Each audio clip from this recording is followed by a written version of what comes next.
Here is a country of great contrast. Great civilization of antiquity. A foreign country a step away. All right, we're back. It's the Casa de Cavazos. Justin in Chicago, Aiden in Harlingen, Texas, Nathan in Westco, Texas, providing that Tejano connection to reality. It's Sunday morning. I think this is the earliest we've ever done a pod. How are you feeling? I'm feeling good. What time do you usually wake up? 7:30ish, 8, something like that. Ugh. Yeah, I'm usually awake by this time. I was supposed to do some yard work, but I woke up like 30 minutes before the pod, so it's going to have to wait. I'm a little bit depressed, though, because I missed that Houston ending. You quit on the game like you always do. How are you depressed? I did not follow the principles of continuing to watch till it's over. There wasn't even that much game left. The whole game, like, Duke was up by 8 to 10 points. How early did you give up, though? I think 7 minutes left, So when they were down like 14, probably. 14 points is like nothing. and that's literally when the run started. Like, it never got bigger than 14, and within like maybe 2-3 minutes, it was already down to 8. I will say that in retrospect, it looked a lot better than the Alabama-Duke game. When Alabama was playing Duke, I thought, yeah, Alabama has no way to compete with Duke. Houston looked like they could compete, but they just weren't making up the deficit and getting in front of them. So did you catch any of the women's games? A little bit, but I was bored. You suck. And which one? Both of them?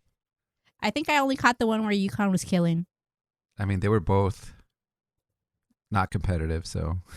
Yeah, well, at least the Texas-South Carolina one was closer earlier on. They only blew it wide open a little bit later. Did you get my message that UConn and South Carolina had already played this year? Mm-hmm. Apparently it was pretty bad. I was wondering why the point spread was so big for a championship game, but they completely slaughtered them. Yeah, everyone's favoring UConn. I don't know. I haven't watched pretty much any college basketball this year, so the Final Four games are the first ones that I actually watched any amount of basketball. I don't know. Just at first glance, I mean, I saw South Carolina last year, and this was my first time seeing South Carolina this year, even though they lost a bunch of seniors. They just looked so athletic compared to Texas. I mean, Texas looked pretty athletic, but when side by side watching that UConn-UCLA game and watching South Carolina and Texas, the South Carolina-Texas game, everyone's moving faster. There are players on both teams in South Carolina, Texas that had these wicked handles that I did not see in that UConn-UCLA game. They just have all this intensity, offensively, defensively. Full Wiley runs like a rocket. She's so fast. And I don't know, like she's not like a huge scorer for them, but Pau was huge on defense and at the three-point line. So what's your prediction for the title game later today? I feel like I want to go against the spread. I want to go against Vegas. I want to pick South Carolina. They just look like, I don't know, UConn looks slow. Like UConn in a way looks like old women's basketball. It's like when you look at when people are just like, yeah, but like women's basketball has like the fundamentals, and that's what UConn looks like. South Carolina looks like a bunch of like awesome athletes who are not afraid of contact.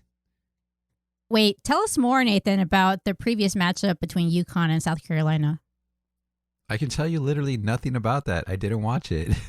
Yeah, but how big was the deficit? Who won? UConn won 87-58. Oof. Do you know if there were any major injuries to South Carolina at that time? There was no injuries at the time, and it was considered an upset that UConn even won that game. That's interesting. But I don't get the women's rankings. Like, how does UConn a number 2 seed and they're like 34-3? I don't know. There were a lot of good teams this year. Well, either way, I mean, I've seen UConn play more than South Carolina, and their matchup with UCLA, it seemed that UCLA has a massive advantage on the inside with Betts, and they were able to completely neutralize that, and that's why that game was over immediately. I mean, I saw a little bit of highlights of the South Carolina game. I wasn't able to catch most of that game because I was busy, and I saw the athleticism that you're talking about, but I feel like, I mean, they're both really good coaches, but I feel that Paige Beckers is going to get it done this time. Paige Buckets? Whatever you want to call her. But apparently it's Beckers because the commentator was saying it the whole game. I mean, does that confirm for sure that's the way you say the name? I don't know. This guy said it's the same commentator twice, so maybe. Okay. Their style is they're very rigid. Like they stay in what they're gonna do, and I don't know if South Carolina is gonna be able to handle that because they're gonna come at you with the same energy the entire game, kind of like how Houston was. That's why Houston was able to win. They just didn't give up the entire game, and they don't change their game plan. They know what works for them. And those teams are always very hard to beat. Yeah. I mean, even though there's a ton of athleticism on the perimeter for South Carolina, a lot of those players are fast, but they're smaller. Yeah, and I did notice UConn was very smart about attacking the UCLA bigs. They had their posts go out there and shoot threes, and they knocked them down. That changed what UCLA wanted to do as well. So at that point, they're scrambling. Like, we can't guard their guards, and now our biggest advantage is pointless when the bigs out here shooting threes. You got to move out of the paint. They're just having some trouble offensively too, UCLA. They were able to pass and make some actions to find spaces in the zone, but they weren't knocking them down. Wide open shots too. It looked like a struggle from when I was watching. And anytime Betts got it, that was supposed to be their major advantage, and they would just double her very hard, and she either made the wrong choice or took a bad shot. So that's what I saw. I watched up to the point where it was like 46-26, and it just didn't look like anything was going to happen. So I did give up on that game, and I was like, okay, I got to prepare for the title game now. Yeah, I stopped watching that game and watched Nuggets Warriors. Well, it was a beatdown. That one, I mean, that's different from the 15-point Houston Duke. Yeah, That was a massive beatdown. So I think my prediction has been so right on the women's side, and I'm going to stick with UConn finishing it off though. All right, I'm going to pick South Carolina because I'm a believer. Or a hater. You know, I believe that Don Staley's going to pray a lot, and Jesus will help them. Doesn't work that way, sir. And on the men's, I was right. I'm pretty sure I picked Florida. I did pick Duke, but I did say I was really rooting for Houston. So I don't care that I lost on the Duke pick because I thought whoever won that game is going to win the title anyway. So I'm going to have Houston winning it. I think if they were able to beat Cooper Flag and Duke's bigs, they're not going to have a problem with the bigs that Florida has. And I think their guards are better than Florida's too. What's the deal with this Clayton Jr. guy? I haven't heard about him. You haven't heard about him? He transferred there from Iona. And then the other guy that they have actually was in the Final Four, I think, last year with Florida Atlantic. Some of these teams are making it now, the bigger schools, because they're getting all the good players from the mid-majors and whatnot. Wait, where the hell is Iona? No one knows. Researcher, where is Iona? So both of those Final Four games for the men were very interesting. Both came down to the wire. And Houston's looking like that, have that magic. That magic where you barely win a couple games or one game and you somehow win the championship. Yeah, this kind of run's going to be it's going to be really nice if either one pulls it off. Yeah, Florida, I think, was down like 9 late to Texas Tech, and they pulled that out. I think they were down 8 at the half of this game, and they pretty much erased that deficit within the first 2 or 3 minutes of the second half. Iona is in New York. Thank you, research guy. Sounds like an upstate New York kind of place. Yeah. So, well, to answer your question about Clayton, yeah, he came from New York. He was just making all these tough shots and off these crazy angles too. Well, I actually misspoke last time we talked about this when I said their best player had come from Florida Atlantic, and because that's actually another player, but he's also a starter. But Clayton is the one that came from Iona. But you see, you have 2 transfers that came in that are starters for this team. They both average over 15, and Clayton's just been insane in this run. I mean, he made a 3 off the bounce on the corner, like late in the game, over a much harder defender. And I was like, man, like this guy's gonna just take him over the top, and he ended up doing it. Auburn had their chances, they just couldn't. Yeah. They couldn't get it done. I mean, they missed too many free throws. They had some weird mental mistakes. Somebody jumped right at him when he was going for a 3 late in the game. That would have been pretty crucial. And like he jumped, he literally got off the floor and tried to dribble, and he traveled. I was like, okay, like this is not good. You're not gonna win this way. Sometimes it's the pressure of the big stage. Sometimes it's hard to forget that these are still kids. They're just starting their careers in basketball in a way. Yeah. So Do you feel like this affected Cooper Flagg's draft stock at all? I don't think so. I mean, he played relatively decent most of the game. I feel like he could have shot a little bit better. And that last shot was really tough. So, I mean, once he turned and he spun, like late in the game, you're not going to have the legs for that. I know people are saying, like, oh, it was a great shot. It's the shot you want. Personally, I would have liked him to get at least a few feet closer. But I don't think he was as aggressive as he needed to be once the game got really tight. So, like in the last 10 minutes, they only made one shot, which was actually a Cooper Flagg wide open three. So they were praising him for like over passing, rebounding, defense. But what they really needed was somebody to put the ball in the basket in the last 10 minutes of the game. So I kind of feel like he didn't step up in the moment as much as he should have. They seem to have a highly fixated defense on him specifically. But even then, he was still Duke's leading scorer. Yeah, and I don't know. The rest of the team kind of just fell apart after that as well. And I really like the way Houston just didn't give up, because it wasn't like Houston was just like all of a sudden making all their shots. Like things were really tough for them, but they just clamped down, focused, and they were able to get it done. I think the biggest shot was when Sharp hit that three to get within three. And it was actually a really nice shot. They passed it out to him, and he looked like he was open, and Flagg came. And I think Flagg had just blocked another shot like right before. He got him to jump, sidestepped it, he canned it, and like that was all they needed. Even if there was any doubt in their minds that they could win, that doubt was completely erased when that three fell in. And you could see it. Like Duke had a horrible time getting the ball in after that. And I definitely wouldn't chalk it up to luck either. They had a horrible technical foul when they were defending the inbounds where the guy reaches over, and I was like, wow, like this is how you're going to lose? Like you did something that dumb, but it didn't affect them whatsoever.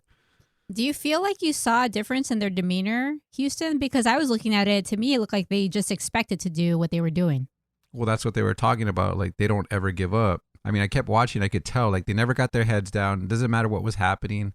They were, like, actively talking to each other, like, we can still do this. So some of the commentators and some of the narrative around this, it sounds like people kind of saw Houston as a Cinderella story, even though they're a 1 seed. Like, at the end of the game, they're like, the dream continues for Houston. Houston's had a pretty good team for the last few years. They've gotten high seeds, and they always end up like just missing or getting upset like where they shouldn't. So people kind of have this idea that yes, they're very good, but eventually they're gonna run into some team and they're gonna fail. They're not built on the transfers like the other teams. Like the guy that made the 2 free throws was like a 62% shooter, and like I don't know if you noticed when he was on the free throw line, he was just like, calm down, I got it. And he just like canned them both. Like that's kind of like the experience factor right there.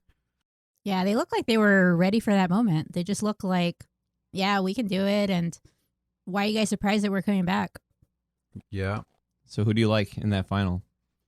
I just think Houston's a better team defensively, and I think their guards match up really well. I really like the way Cryer plays. Sharp showed me a lot, and I think their bigs are just really going to have their way with Florida's. I think if Florida's going to win, they're going to need both of those transfers to probably put up at least 25 each. Yeah, Clayton, 40 points.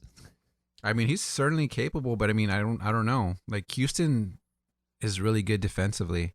Unless Houston just has a really off night on offense, I don't think Florida can beat them. I think they can keep Florida under 60 points.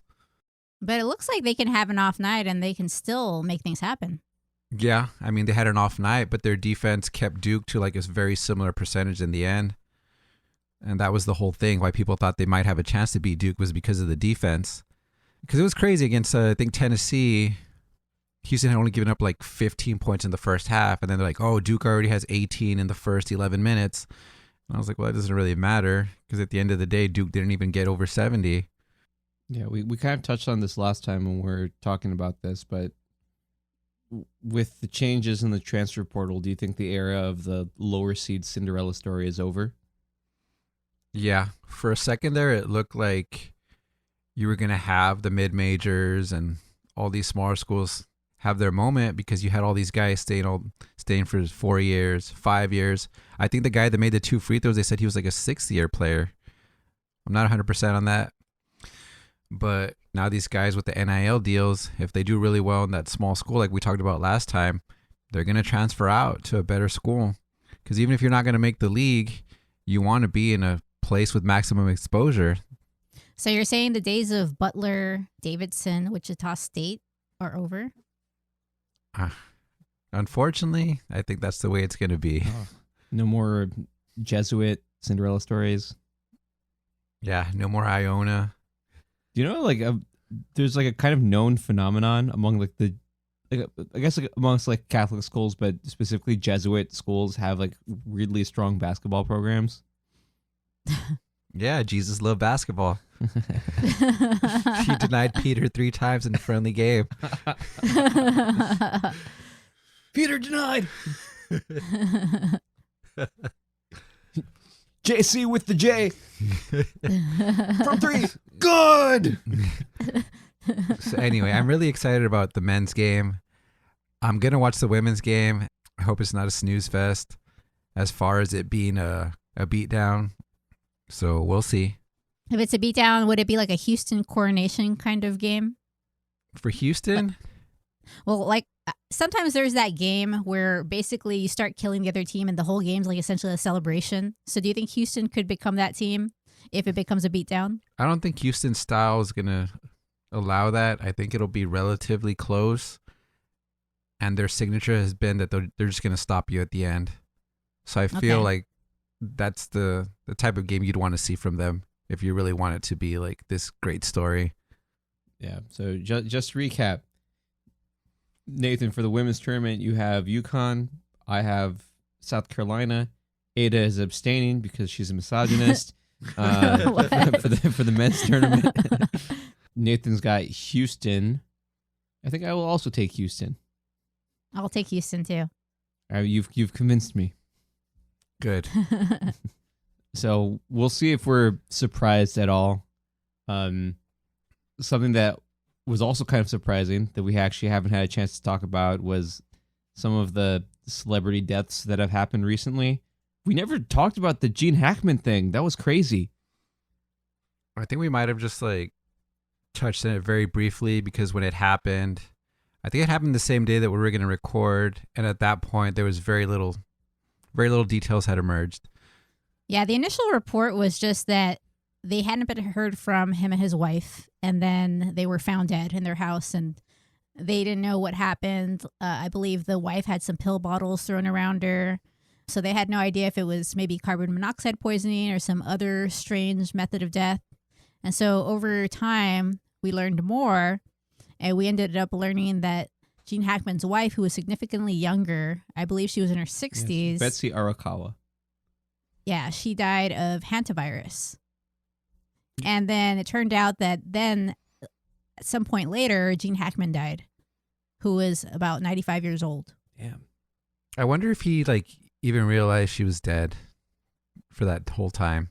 He might not have. I mean, why didn't he call anyone? How bad was his dementia? Because I remember the initial speculation was, about the carbon monoxide possibly. And everybody's like, yeah, well, how would the dog die as well? I was like, well, that would make sense. Like everybody just woke up dead. And then when you hear the actual details, it's like, okay, so this lady died. And it was like a week before, right? I don't know the exact time frame. I think she was dead for a whole week. They were able to determine from Gene Hackman's pacemaker when he died. Yeah. But I don't remember what was the time frame difference between her dying and him dying. So it seems like she was a caregiver to him, and it seems like he was in really bad shape. So we can speculate that he basically didn't know what was going on. He didn't know how to take care of himself. So once she was dead, it wasn't long before he was going to be dead from malnutrition, dehydration, not taking his medications and whatnot. So you think he just wasn't able to do anything at that point? Do you think he was just bedridden the whole time, or he just didn't know what to do, Probably period? couldn't remember. I don't think he was bedridden because I think he was found on the ground. Okay. So he just wasn't probably taking his meds or anything. Yeah. And not eating. I mean, it could have even been he didn't know what to do with the meds. Maybe he took more. Who knows? But I don't believe that they found the cause of death to be related to overdose of medication. Okay. I think they ended up saying it was maybe a heart condition. Or our researcher says that he was in the advanced stages of Alzheimer's. Okay. So that would make sense. And then the dog that died was in a crate. And so it sounds like the dog wasn't fed or watered. So that's probably why the dog died. Yeah. The dog being in the crate, which I just saw today when we decided to talk about this, completely made sense. Because I feel like the dog might have tried to eat them at some point if it was actually out. I mean, they have to survive. I mean, it would have looked for something. Well, I believe the dog was also in the crate because the dog had a recent surgery. Okay. Because they had some other dogs as well that were uncrated, and I believe those dogs were found alive. So what is this hantavirus? I've never heard of it before this. Well, if you are an emergency medicine doctor, you hear about it a lot. They like to test you on it. It is a virus that is mostly found in like Arizona, New Mexico, California, places like that. And it's transmitted through rat droppings. Yeah, so I don't know how specifically his wife was exposed. I don't know if maybe they could have been cleaning out like a garage or something. Well, how bad would it have to be, though, for that to actually happen? I mean, it's a pretty serious virus and it causes respiratory issues. So do you think they would all still be alive if she hadn't perished? The dog and Gene Hackman? Yeah, everybody. Because she was the caretaker. I think Gene Hackman probably still would have been alive, and the dog, if she hadn't died first. So just bad luck, you think, then? For Gene Hackman and the dog, yes. Not bad luck for her? I mean, bad luck for everyone, but clearly she was keeping the whole home alive. How rapidly would her health have to have had declined for her to not see anyone?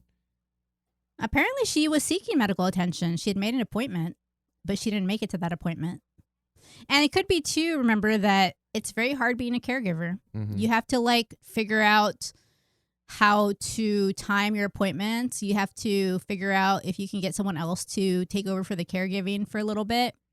So it may have been that she had to think about Gene Hackman and what to do with him before she could seek medical attention. And maybe that caused a delay in her getting to the doctor. Yeah, well, apparently she did everything. Apparently she set up golf games with friends, managed his diet, diluted his wine with soda water, and she typed and edited his novels that he wrote by hand. Wow. I mean, I'm not sure if he was writing novels anymore towards the end there. God damn it. The research said he was writing novels. But I don't know that he's writing novels when he couldn't even do anything about the fact that she died and didn't call anyone. Even that state, he wrote more than you.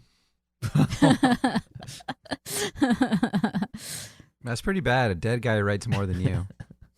He does not writing novels and like completely unaware of his surroundings and that his wife died. Well, rest in peace to all those involved. Yes. Do you guys have a favorite movie that Gene Hackman was in? Wow. I'm not sure. The silence says it all. Do you have one? Yes. What? You guys never watched Hoosiers? We're talking about basketball. Oh, yeah, that was good. There'll be no more Indiana Hoosiers, and there will be no more Gene Hackman. That was like the ultimate Cinderella story. He's really good in pretty much every movie he was in. Royal Tenenbaums, you didn't see that? I don't think so. Like the old Superman movies? Yeah, he was a really good Lex Luthor. Enemy of the State with Will Smith. He was the coach. Wow. Yeah, he had a huge career. And apparently, like, no matter what role he got, like, he gave it everything and he made it really good. So, R.I.P. indeed. Maybe I'll watch Hoosiers today after the women's final. Or maybe you won't. No, I will. Not you. Yeah. Val Kilmer also, speaking of like superheroes. So what is your favorite Val Kilmer film? Well, I wanted to point out that he was in that movie When I Dropped the Soda. He was in Maverick. I was definitely thinking about that. You'll never forget. So in Maverick, he didn't talk, right? I think he did like one time. Well, he had throat cancer. Yes, he did.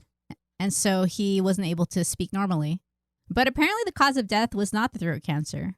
Apparently he died of pneumonia. Yeah. So was that your favorite Val Kilmer film, though? It was my favorite one where I dropped a soda, yeah. Was he your favorite Batman? Favorite Batman? No, I think I like Christian Bale. Christian Bale. Yes. Not Michael Keaton. Or George Clooney. Oh, that was horrible. Or Robert Pattinson. I'm going to just stick with Adam West. Adam West is cool. Did you ever watch The Ghost in the Darkness? No.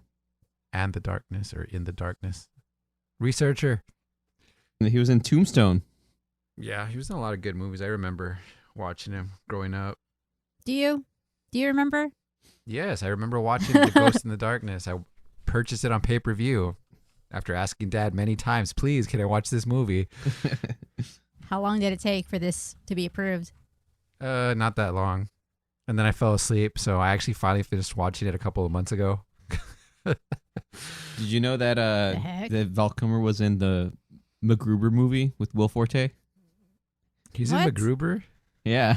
Man, I still talk about that movie all the time. That's what the Upper Decker's always been about. That's where the Upper Decker came from? Yeah, he's like, I just took an Upper Decker at the master, the master bathroom. Okay, so for more accuracy, in Maverick, Kilmer was typing instead of speaking, Mm-hmm. but then at the very end Yeah, he of the speaks. scene, he speaks. Correct. You didn't see those stories that are coming out about Will Forte?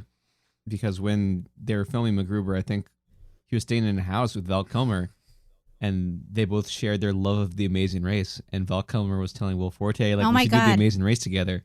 And like, that'd be a really great idea. But apparently both of their agents were like, no fucking way. You're not doing The Amazing Race.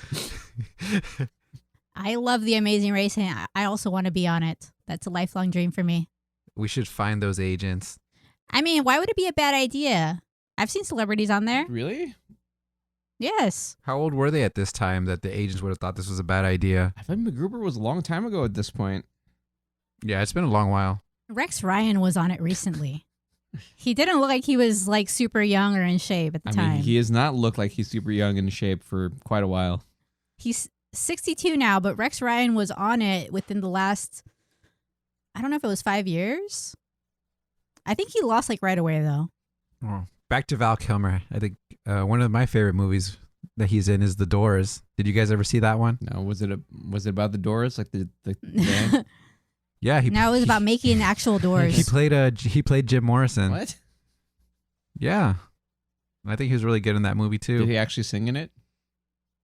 I don't know if he actually was singing, but I just remember this scene where I think they're going to be on ABC, and they told him that they didn't want him to say a certain line from Light My Fire. Mm-hmm. So like on live TV, he's like, "Baby, why don't you bite my wire?" And the executives are super mad.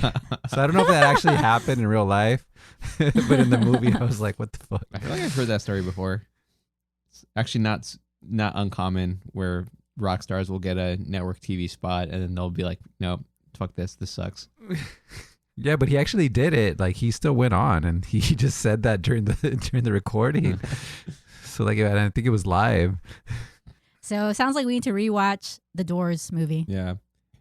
There's also this thing that happened with like Nirvana where they were they had some live TV appearance. I don't remember what network it was for, but basically they wanted them to play with like a backing track, and they're like, "We don't want to do that. We want to play the actual instruments." But the network was like, "No, you got to do it." So then they just like didn't really play their instruments, just messed around like on stage. Well, research has verified that he actually did that on the Ed Sullivan Show in 1967. And by researcher, we mean Brother Jared, just FYI. Yeah, I was gonna say Brother Jared, like nephew Kyle. Exactly. Brother Jared will be a special guest on the next pod. Brother Jared will be joining us from New York on Tuesday, where we will talk all things Final Four wrap up. And all things not involving Ada. Yeah. And women's basketball, which the only woman on the pod despises. Yeah. You gotta truly love the game, man. I think that I have class during the game. No, you have no class. I have class from 4 to 7 Central today. So what time is the game today? Because I am unavailable between 4 to 7. It's 2 p.m. You have no excuse. Oh, okay. What? Why would they make a final at 2 p.m.? Because it's like, women's. Like, I don't even know what to say. Like, 2 p.m. is such a weird time for a championship. Yeah. But getting back to celebrity deaths, George Foreman, round 2. Do we have to talk about all of these? I mean, there wasn't really a round 1. Like, we just said rest in peace. Okay, if you don't want to talk about George Foreman, can we at least talk about Carl Weathers? Okay, fine. I don't know what happened to Carl Weathers. He died. Yes. From what? How old was he? Cardiac arrest like everybody else. The Predator finally got him. Everyone does die from cardiac arrest. That is correct. Everyone's heart stops when they die. That is correct. Well, he did have cardiovascular disease. Okay, atherosclerotic cardiovascular disease. Yes. So he had a heart attack, maybe? Yeah. Do you remember him in Happy Gilmore? Arrested Development? He's like, No, for some reason. always trying to make a stew. Yeah. But wasn't he also in Happy Gilmore? Yep. Yeah, he was Chubbs Peterson. Isn't there going to be a Happy Gilmore 2? Yeah, it's almost out. I've not seen the trailer for this. Yeah, well, like a little sidebar getting away from Carl Weathers' death. I don't know how we got to this point, but apparently Shooter McGavin, like, he just became Shooter because he was just like saying Shooter whenever he would like make a putt. And he was also Apollo Creed, right? He was Apollo Creed. He was killed by the Russian. Mm-hmm. Was that his most famous role, Apollo Creed? I think so. I mean, he was also in Predator. That's why Justin was saying the Predator finally got him. Mm-hmm. He was only 76. Yeah. I mean, his last like big role was in The Mandalorian. He was really good in The Mandalorian too, though. I'll give him that. I wonder if he would have been in the movie. He hadn't been killed off in the Mandalorian, had he? I have not seen The Mandalorian, sir. I know nothing about that. Oh my God. And he was actually a pro football player for a little bit. He did play for the Raiders in the 70s. So the Raiders were good then. That's pretty cool. When Carl Weathers was playing, I don't remember. Weathers played in 7 games for the Raiders in 1970, helping them win the AFC West Division title on their way to their first ever AFC Championship game. So they were halfway decent. So Carl Weathers was an AFC champion? That's cool. No, he was an AFC Championship participant. Oh, okay. He received no trophy. It was not 2025. Okay. His college story is really interesting. He played defensive end in college at Long Beach City College and transferred to San Diego State University, where he played there. That team did pretty nicely. He received a master's in theater arts as well. He signed with the Oakland Raiders after being undrafted in 1970. So he moved from defensive end to linebacker in the 70s. And then before the 1971, they moved him further upfield into strong safety. Nice. He played 1 game in the 1971 season before they released him in September of 1971 after head coach John Madden told Weathers, "You're just too sensitive." Well, makes sense. Yeah, and then he I played for guess. the CFL for a little bit before acting. Did you also know he was the voice of the Combat Carls in Toy Story 4? No. What? Carl Weathers sounds like he was a really cool guy. He was also the voice of Jax in Mortal Kombat 10. What? Isn't he the character in one of the games? I think he might be. Like just Carl Weathers is a character? Yeah, there was a skin from Predator for the DLC. It could be Carl They Weathers. turned Jackson to Carl Weathers? Yep. That's cool. So, immortalized.